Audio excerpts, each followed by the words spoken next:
Hey guys, this is Nick.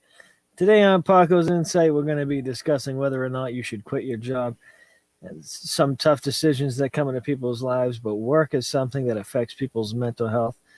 So we're going to talk some stories and give you some insight and keep it real. Paco?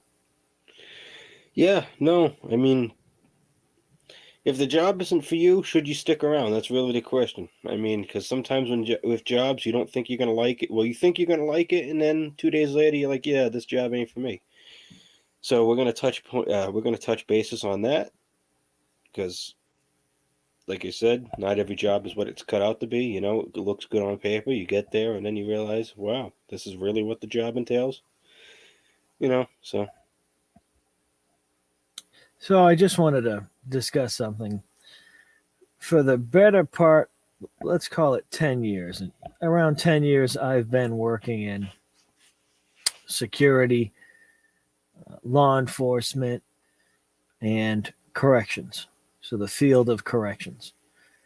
I was a corrections officer for a couple of years. I worked in the programs department. I did transportation for a while, but pretty much corrections. And for a large part of that time, I felt that I was really making an impact. I felt like I was very much engaged in my work and I was very proud of it. But I think that it comes at a cost.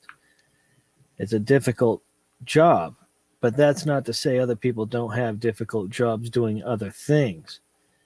You have to think about when you look at your job, how it impacts your whole life, not just your work life or your bank account.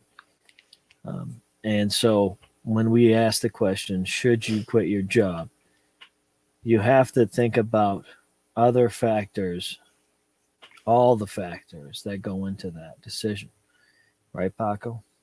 hmm yeah, because I don't know if you want to touch base when you did the DMH job. Like, look at that. Oh, yeah. You thought it was going to be the easiest job in the world, and you get there, and then 2 days later, you're like, I can't do anything. I'm a glorified security guard. You And were that's like, it. yeah, no, That was interesting. Yeah. I yeah, So I guess not the first time I quit my job, right? But I took a job at Department of Mental Health. They have a campus police position where you're not a cop. You're probably not even a security guard. It's totally not what it's totally not what it you sounds just like. get to wear a uniform and just stand there and look pretty. That's it. Right. Do you The mental health understand? workers do everything. Do you understand like how dangerous working in mental health is in general, whether you're a mental health worker or a clinician or whatever? Like that job is dangerous just because of the inherent risk of working with somebody with a mental health problem, Mhm. crisis, whatever. So I'm there. Now, I was at the time I had been working in corrections for a number of years. I really felt like I had my stuff in order. So I walk in the door, I had my little badge on or whatever. I had my, the little get up on. I felt pretty good. I was like, yeah, I'm a cop. I'm a cop.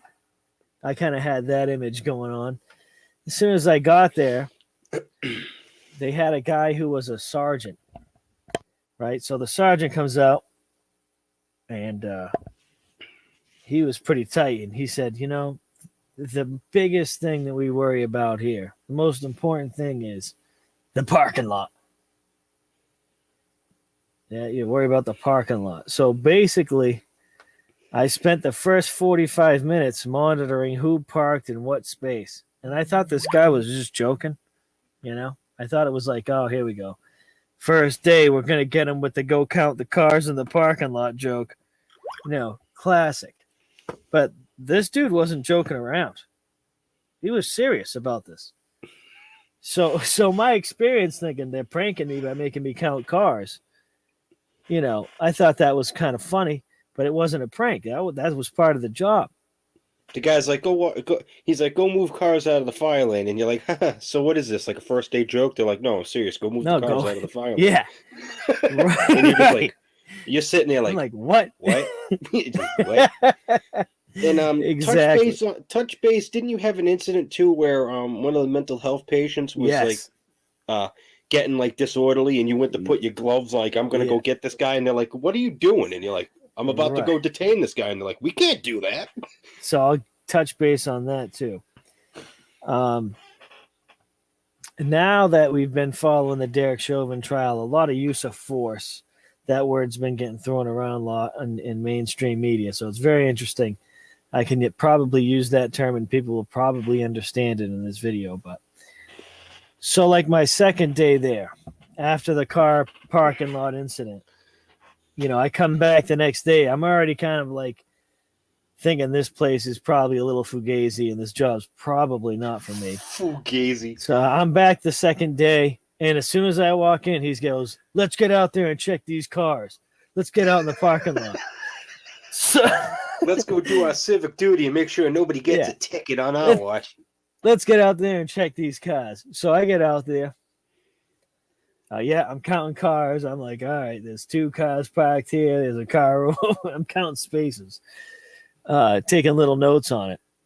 I get back in. Yep.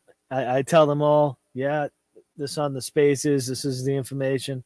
A call comes over the radio. It's from, they had a pool area with like a couple of locker rooms.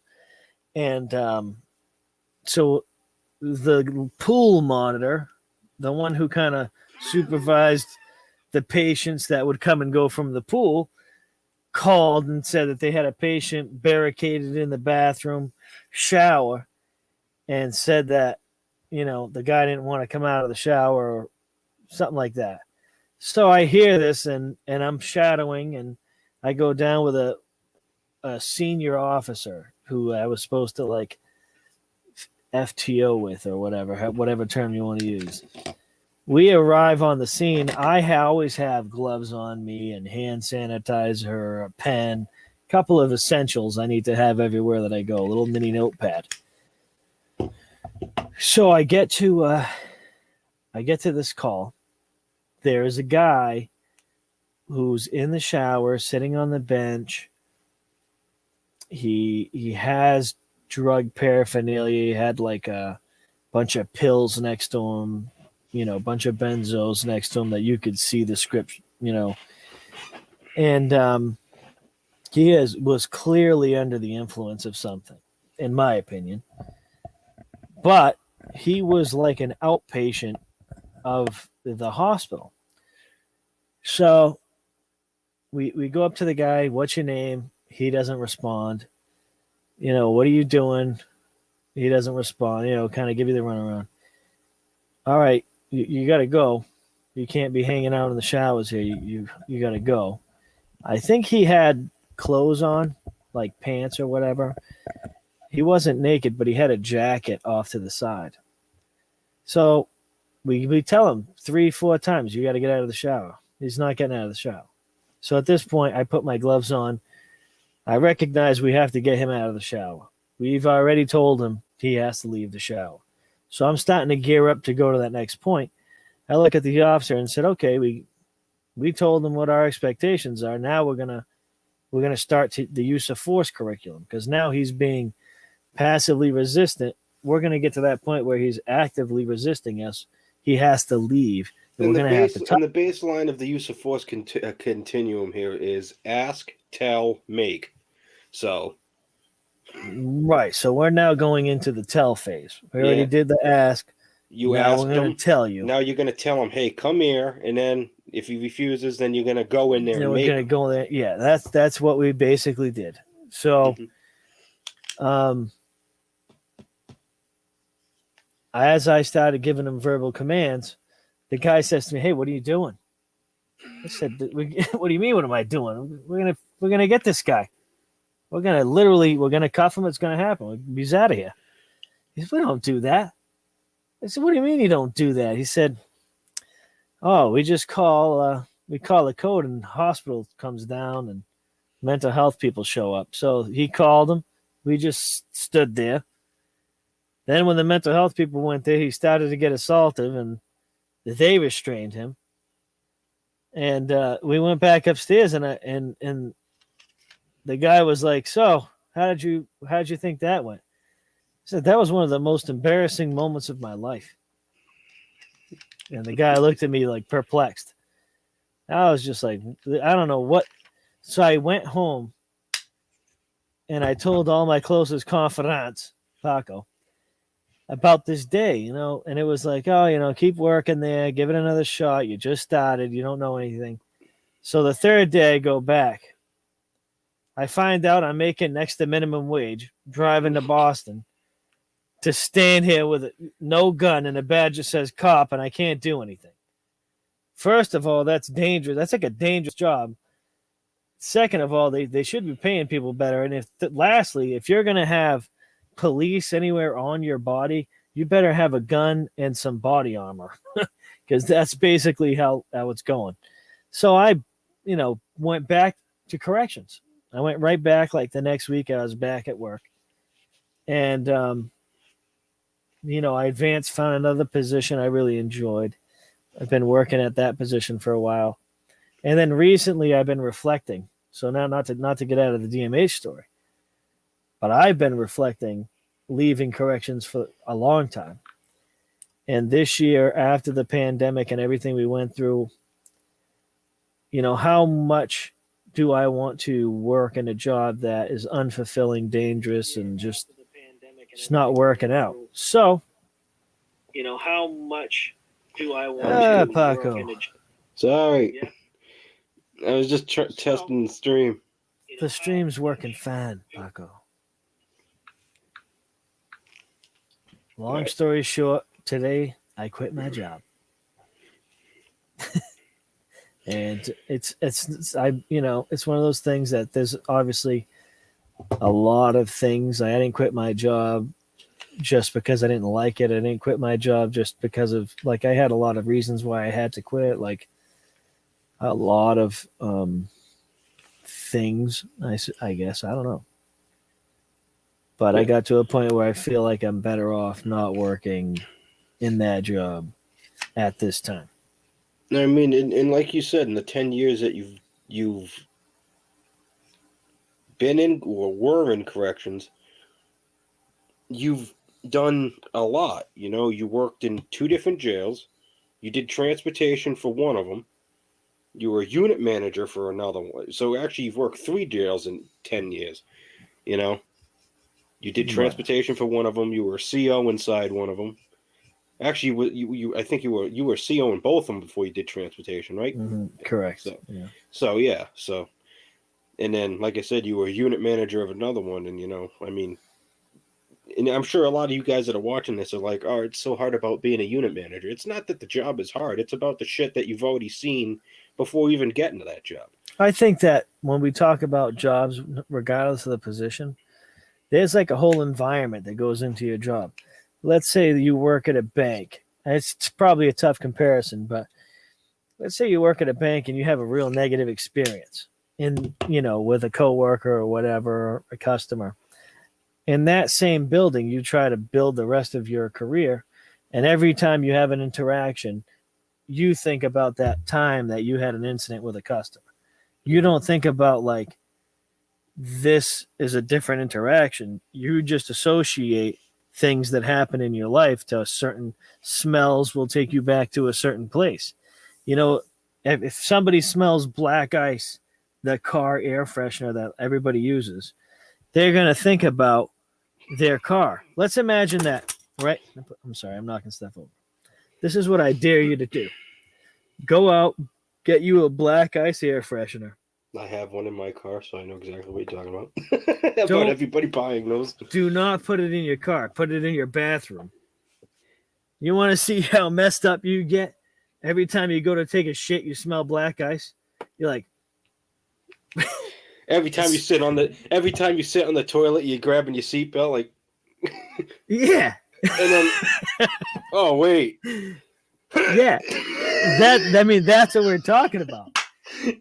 That's what I'm talking about. That's the same thing. So it doesn't matter what job you work in. If you have a negative experience, I'm not saying the rest of your career is built on one negative experience, but let's say that you crap yourself in your car every time you I smell was just black about ice. to say that. Could you imagine you get so messed up that when you sit on the toilet, you think you're in your car, and then when you get in your car, that's the only time you can take a shit? Like you hop in your car, you pull your pants down, and fucking drop a squat right in your driver's seat. Exactly. And then when you're on the That's toilet, you're freaking sitting there doing all the actions like, oh, I gotta adjust the mirror, put my seatbelt on, hit the.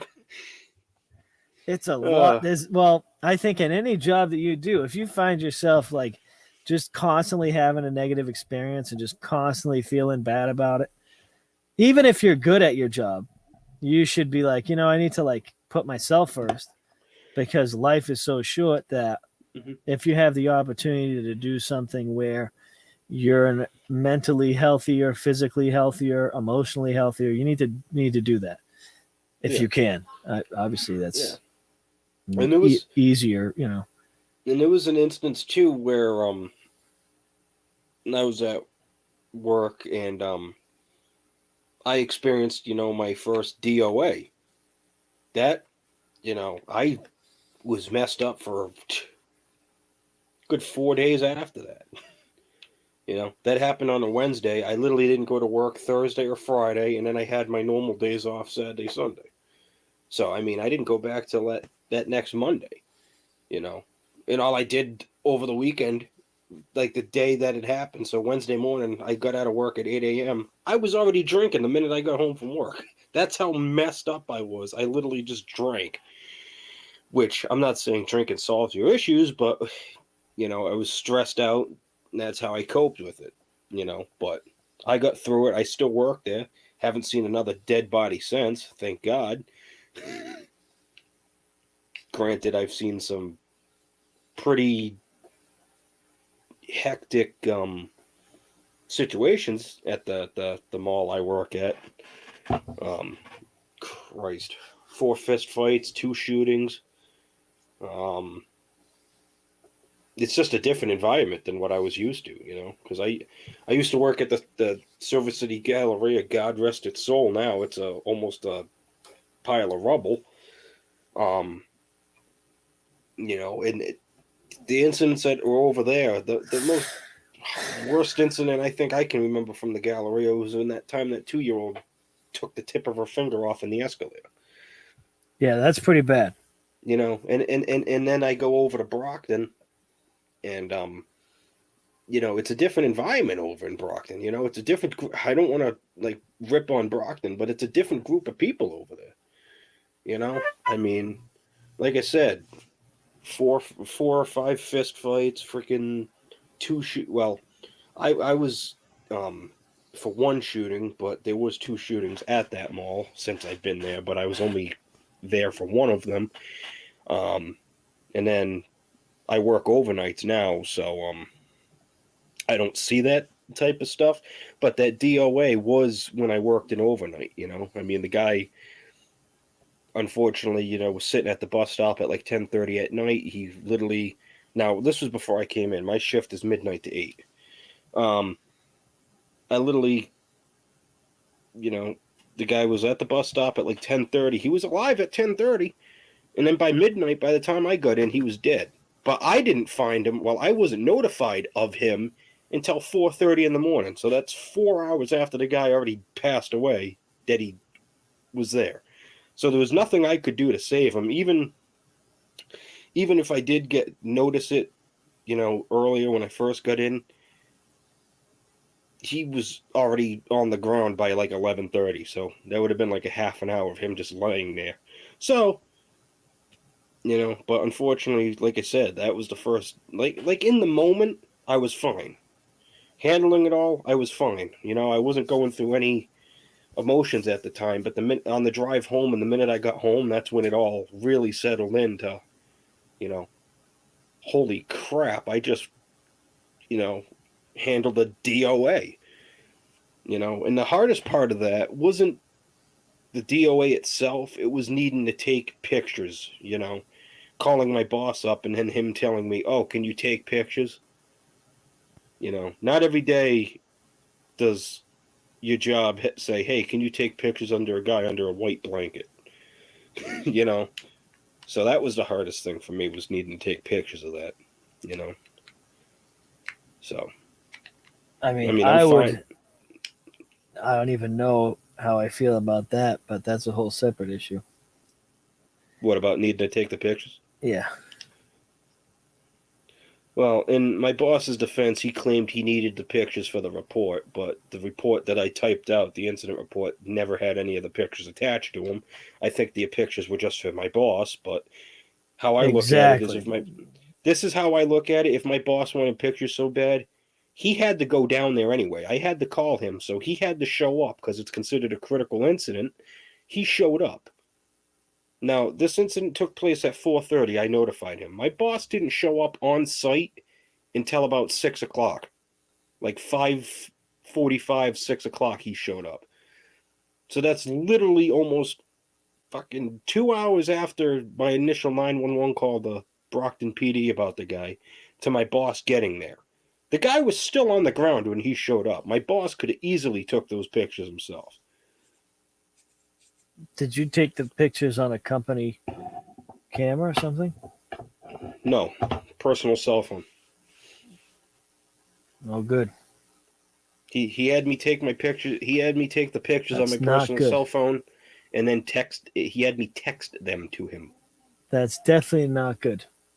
Now I didn't take um I didn't even go anywhere near the guy's body. I was literally standing in the roadway going I didn't get anywhere near it. I was just enough to get the surrounding area in the obviously the guy, but I didn't fucking go up and take like forensic photos and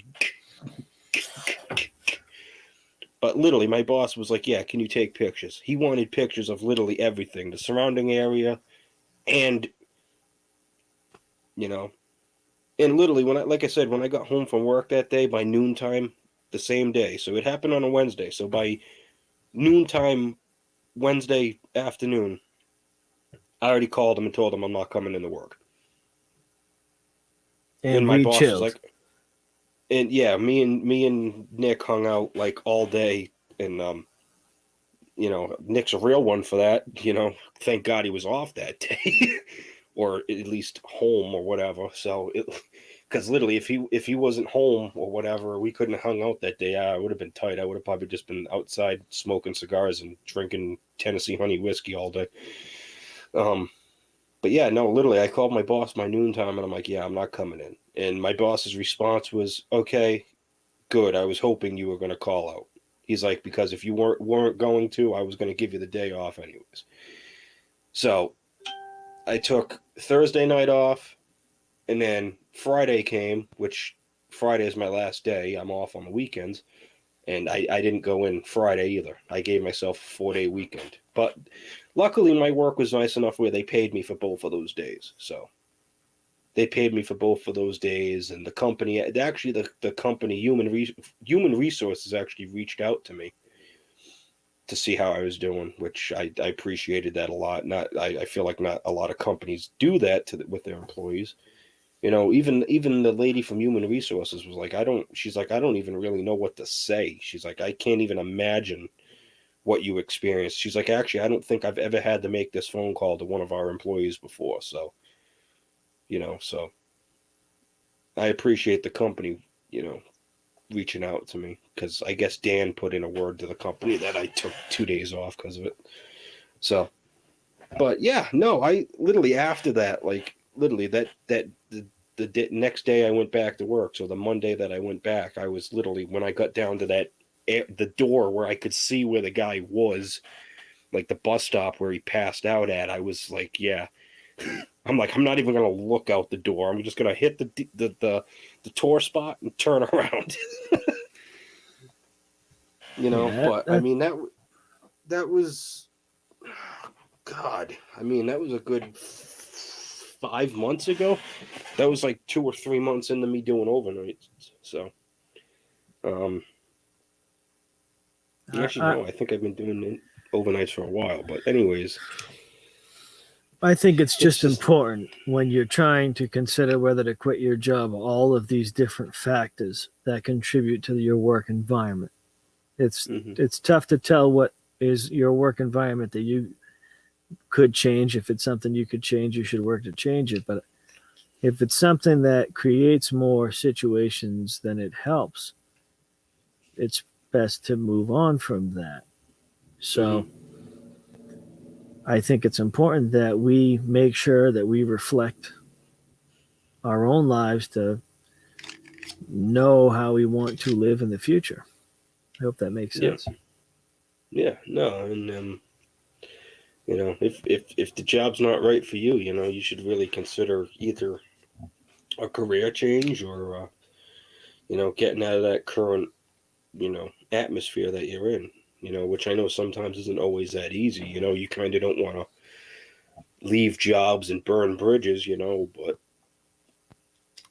sometimes if you got to burn bridges to do what makes you happy, sometimes that's the right thing to do. I know you really shouldn't burn bridges, like I said, with employers, but if it's the right thing to do, and you know, honesty is the best policy. So if you're not feeling the job, just be honest with the employer. I mean, what are they going to do? Fire you? You're already ready to quit, anyways. They go to fire you, just say, I quit. You can't fire me. I quit. It's So, tough. It's such a but it is tough it is thing to tough. deal with, you know. But we care about you here on Paco.